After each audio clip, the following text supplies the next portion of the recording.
Hey guys, it's Melissa Hoff. Welcome to my YouTube channel. Zeke, quiet. Today I'm gonna do a tutorial of the Alphalicious Designs embroidery mask, the finished edge one. I had a little struggle with it, so hopefully this video will help you if you also had struggles with it. I'm sorry if I talk fast, but I am gonna address every step of the process.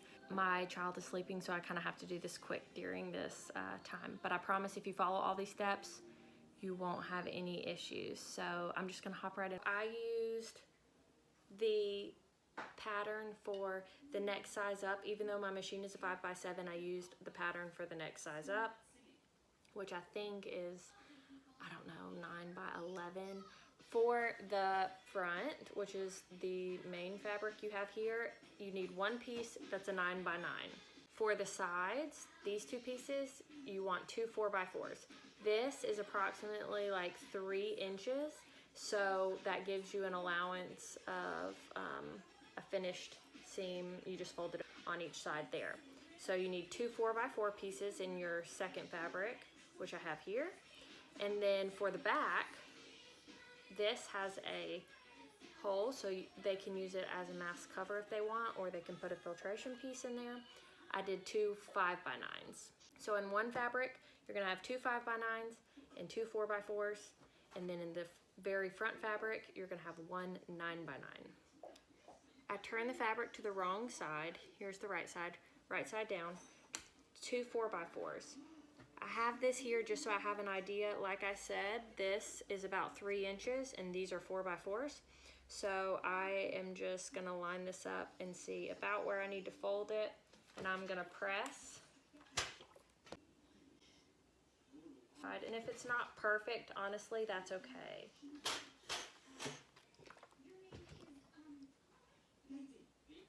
And then in her instructions, she only did 3 sides, but I actually do 4.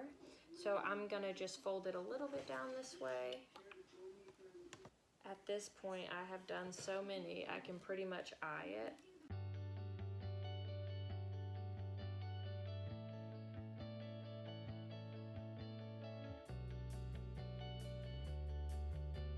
So you want two like this. Take your two 5x9s. Face the right side of the fabric down. You're just going to press a little seam in one of the long sides, the 9-inch sides of the tops of both of these pieces. Once you've got a seam pressed in the top portion of both those sides, you are going to turn one over. The seam is at the top. And I use these little clips. You can get them on Amazon, but you could also do a pin. And just a little ways down, not too far, I'm just going to fold a little seam. And then I just use these clips to hold it. And then the second one, you want to take the edge with the seam and now face it right side up, but down. This is gonna create that opening in the back of the mask. So if you're getting confused on orientation, just think, the seam is, the fold is going this way because you want it to stretch out when this is the bottom portion of the mask, and then you take that folded edge so it's not a raw edge and face it towards the other one, and then fold again, another little fold so that it will stretch. And I pin it, and then if you're having trouble getting the press to stay, I spray a little bit of water on it and it seems to make a big difference. So now we have our back. You're gonna overlap these just a little bit. And then I just consolidate with the clips. So this is the back of your mask. Your right side should be up. I'm gonna set this aside. Your other fabric, which is gonna be the front, this is your 9x9. You're gonna lay it right side up. I spray it just to have it a little damp so that it's easier. If this is a 9x9, that means halfway would be about 4.5 inches. So at about 5.5, 6 inches, I will do the first fold. You want there to be 3 folds. And I just use my fingers to press down and make a small fold. Then I take the clips and clip it in. Then right underneath that, I'll do one more.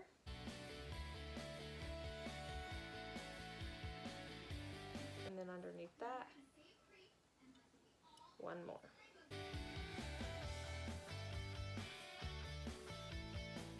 Then you press it.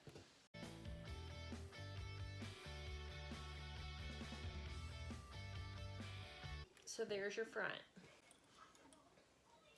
And your front has 3 folds.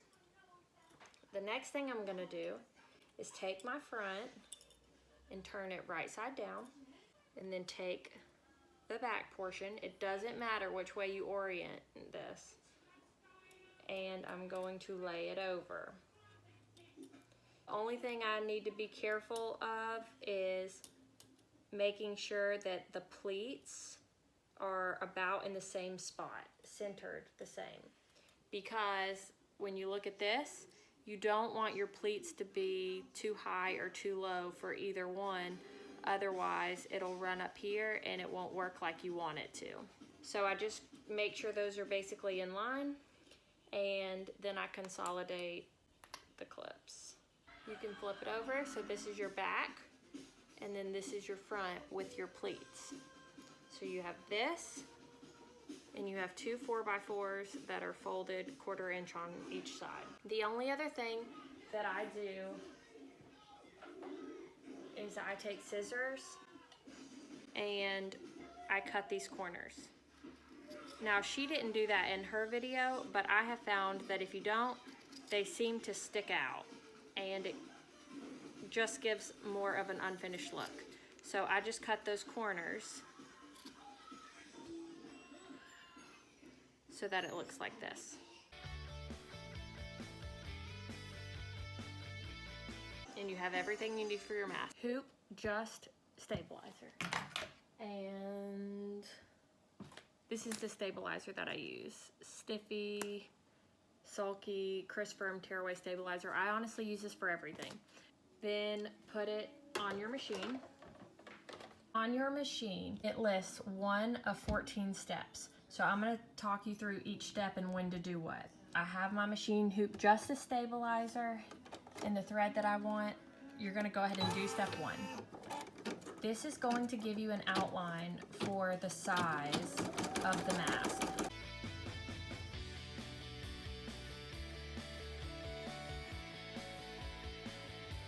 Once step 1 is complete, detach the hoop. I am going to cut the excess string. This gives you an outline of how big your mask is going to be.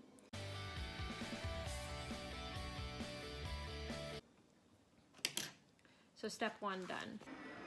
This is where you're going to use these pieces, okay?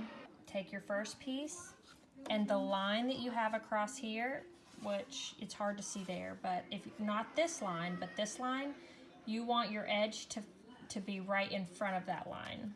So I'm gonna scoot this right in front of that line. And then I'm going to take this and put the edge right in front of this line. Then I'm gonna press start and stitch out step 2. When the needle moves from here to here, I just keep my finger here and here because it's gonna come to this top side over here. So your fingers will be out of the way. But if you don't kind of hold it down, I find that it pushes up and creates a pain.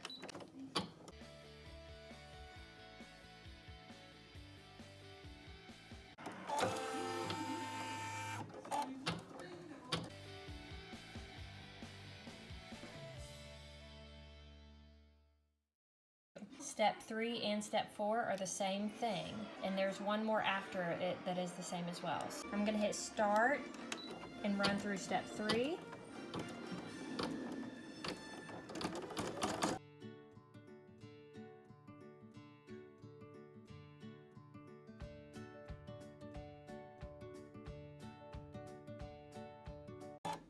And then I'm going to press it one more time, which is going to start step 4.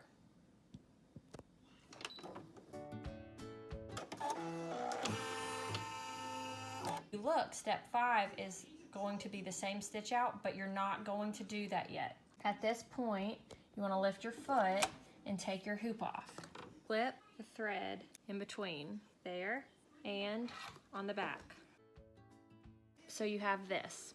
Just to clarify, this is right side down. Your seam in your wrong side should be up because this is going to fold back over at the end and you want your right side to be showing. Rehoop.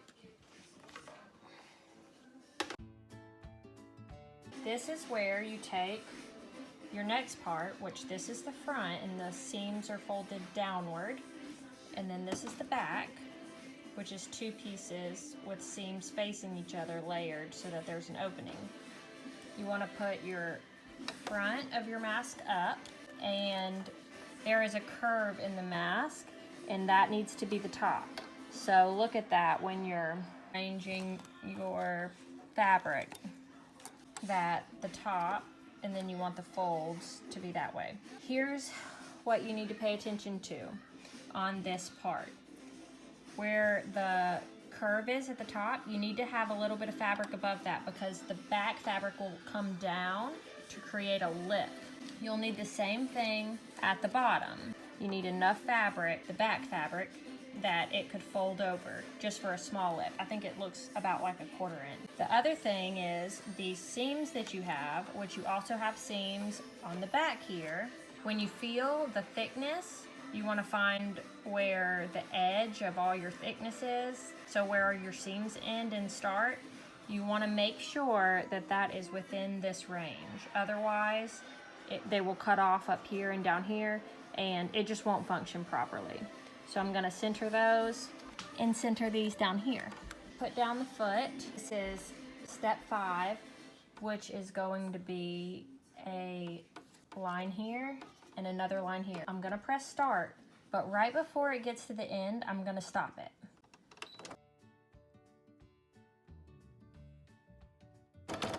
Just to help, the stitch number that I'm stopping it on is 448. So that should be close to the end. And I just figured that out from trial and error. You want an extra piece of fabric. I have found that when it goes back over, even though I've pressed it because it's so many layers, it will rip the mask out of your hoop. So right before it gets to the end, I lift this up and I take a folded piece of spare fabric and put it as close to that stitch as I can without being in the way and still being under. And I press start.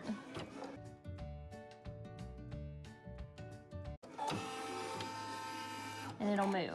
And that keeps it from ripping out the mask from the hoop if you're having that struggle. I'm just gonna pause this for a second. When it gets to the end, it's gonna go back up against your pleats. So you're gonna have to take the spare fabric out and do the same thing on the bottom. And for this, it's stitch number 517 is where I'm stopping it right now. I'm gonna get as close as I can to it, like this. I know it's a pain, but this is the only way that I have gotten it to not rip out the mask. I'm gonna hold this down.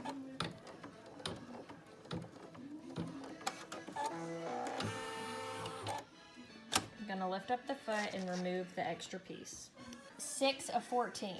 This is a tack on the top and bottom, but I have found that it's basically unnecessary. It's higher than the actual seam it creates. What I do is I hit this button, which means go to the next frame. So it's gonna start on the outline of the top and the bottom, step 7. So I skip step 6. When this starts step 7, it's gonna move to this far side and start at the top. So I take this fabric and put it here because it's in the middle of the pleats, lower, and then I hit start and you'll see it move over to this top side to start step 7.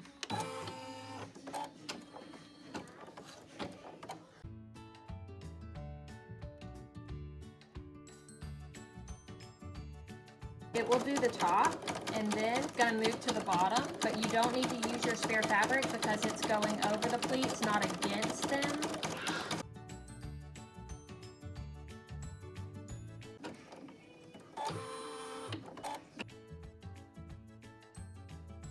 When it gets close to the end, I'm gonna pause it again.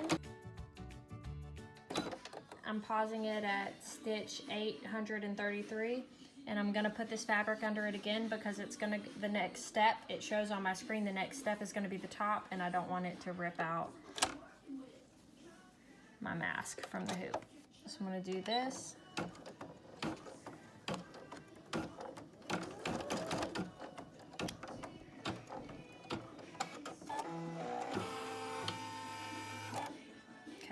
I'm gonna lift up the foot and take it off the hoop.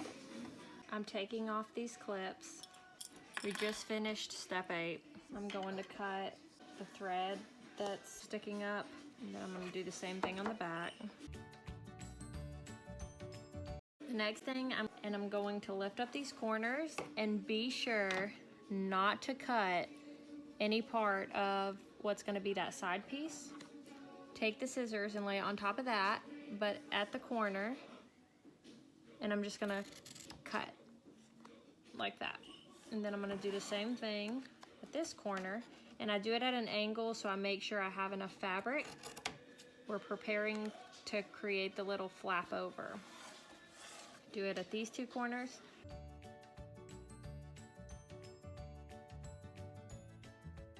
You'll take your fabric scissors and you'll lift up these side pieces that you cut the angles to, and you're gonna cut all this excess off. It doesn't have to be crazy close to it, and I would use fabric scissors because it's so thick, it's kinda hard to get through with small scissors. Do the same thing on the other side.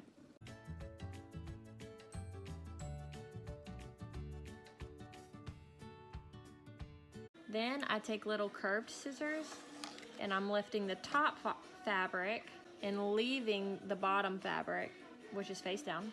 I'm gonna cut as close to this as I can. Same thing on the bottom. So when it goes back in the hoop, this is what it's gonna look like. This will get folded down. This is your nose piece. If you want to put a pipe cleaner in this section, now is the time you want to cut that and have that ready. So I have a pipe cleaner and I just cut a small piece. About this big. You do not want a large one because it does markings here and here and you don't want your needle to go over it. I had it break a needle. I know it doesn't always break a needle, but it can. I just bend it a little bit like that. You don't have to be crazy with it. You just want to put a little bend in it and set it aside. Let's rehoop. Step 8, and it's going to be a line across the top. Pull this down. And I pull it down on the other side, and I pinch and do like that. And then I hold it right here. Drop the foot, and then I hit start. But I'm gonna stop it right past, like right here, right past the bend. Like that. Then I'm gonna lift the foot. I'm gonna take my little piece, lift this up, and slide it in there. Like that. That's been the easiest way. If you try and bend it perfectly and then hold it, I've just consistently had it come out or be in the way. So that's the easiest way I found. Then drop the foot and let it continue. This is step 8, and it's gonna come back across and do another one for step 9.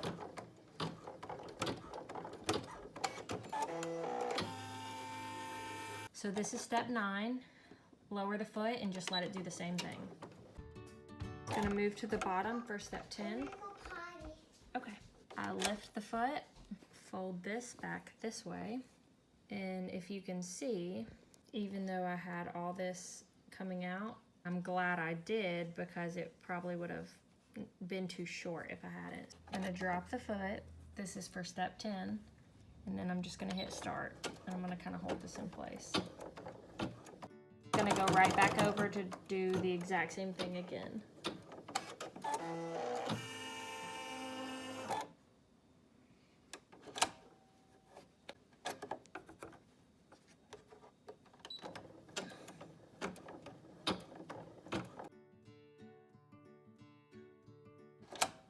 lift up your foot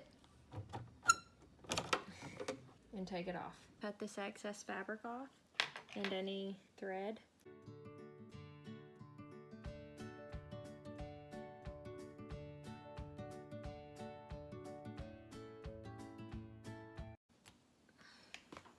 And I'm just gonna cut off the excess thread on the back, I guess. And then I'm gonna re-hoop it for step 12. Okay guys, we are almost there. So this is step 12, and again, it's gonna be side seam. I'm gonna pull the side down, and I try and make it match up with about where I can see the back one was. Push this down, hit start, but you're gonna stop at the end of this because it's gonna come to the opposite side over here and you don't want it to rip out your mask. I just stopped it at stitch 1133. So I'm gonna lift this up and put this kind of close to it again to protect it from conflicting with those. And then as soon as this lifts over to move to here, I am going to hit pause again so it doesn't stitch when it gets here, because it is hard to keep this in place and to keep this in place and to keep the foot from pushing this up because there's so much fabric. So hit start, and then I hit pause again so that it stops. Lift it, put it underneath, press down the foot, hit start again.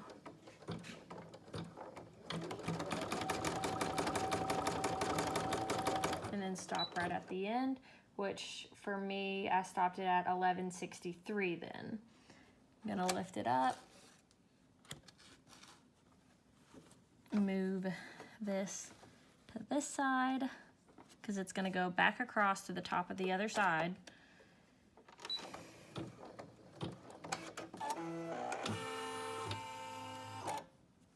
And see, it pushes up the fabric. So I'm gonna lift it, put it down, and do the exact same thing. So this is step 13, it's about to stitch out. We are almost there.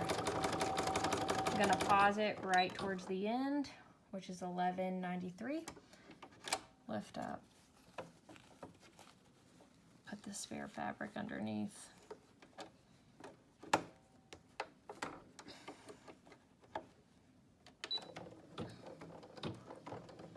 Don't forget to pause it when it lifts, otherwise it'll start stitching underneath. Lift your foot up over, put it back down, start.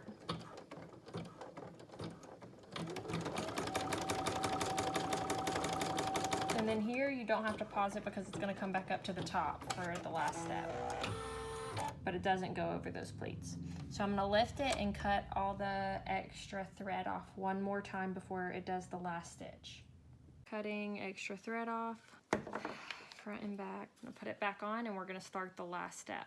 I do just wanna say that this is a lot of work. Most things I can just put under the hoop and not walk away, but I don't have to put a spare piece of fabric underneath it so that it doesn't rip out of the hoop. But for some reason, I don't know if it's so much fabric layered or what, this is a lot. So if you're making masks for your friends and family, then okay. But this is a lot of time if you're doing it to donate. That's a lot of work. So it's just something to keep in mind. All right, this is step 14. This is gonna be your final outline. I thought my camera was on a minute ago, but it was not. And when it started, it did a line here and it did a line there. You can kind of see it over here. But that's why you don't want the pipe cleaner to be too big so your needle is not having to navigate going over that, because I've already broken needles on this project from that. Here, I hold this down because if you don't, then this happens. It pushes it up. Again, I think it's just because there's so many layers of fabric. So you kind of have to stay with it and keep an eye on it.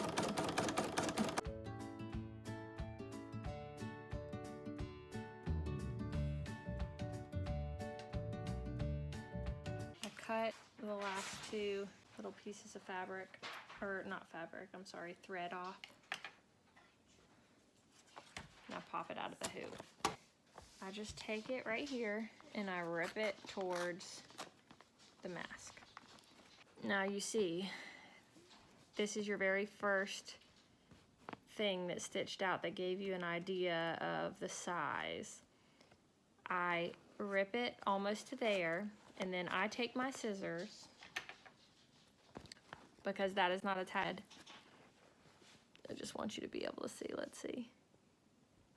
And I cut that thread.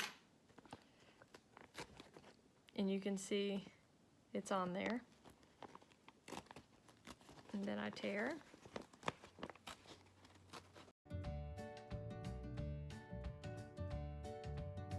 So this first line that it did on the outside is actually not attached to anything either. So you tear across there. So on your stabilizer, you'll see there's that first stitch outline that it did. So you have this, and then I just take my scissors and poke a little hole in the back and do that.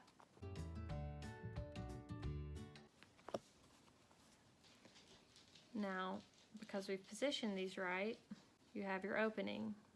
But if you hadn't made sure they were centered, if it was too high or too low, then when you wanted to stretch that out, it wouldn't have worked properly. Or if this gets too caught in there, you can't even lift it up to get that in. And then you want these centered so that they stretch out. And it has the piece in the nose, so you can pinch it around the nose as well. There you go. That's the mask. If you have any struggles at all, feel free to leave a comment. I'll try and help you the best that I can. Like I said, my experience with this has led me to feel like if you want to make these for your family, cool. If you have a multi-needle machine that cuts between every jump stitch, but if you're using a single needle machine, this is a lot of time. You might want to make it for your family, but I don't know if this makes sense to make on like a donation scale, because people with sewing machines can do it really, really quick. They're not as nice as these. Don't get me wrong, they're not as nice as these. I've made some on the sewing machine too, but I like these so much better. So I'm making these, but you know, you have to make it worth your time. So it just depends. But anyway, feel free to comment, like this video if it helped you, and subscribe to my YouTube channel. Thank you guys so much. I hope you have a good day.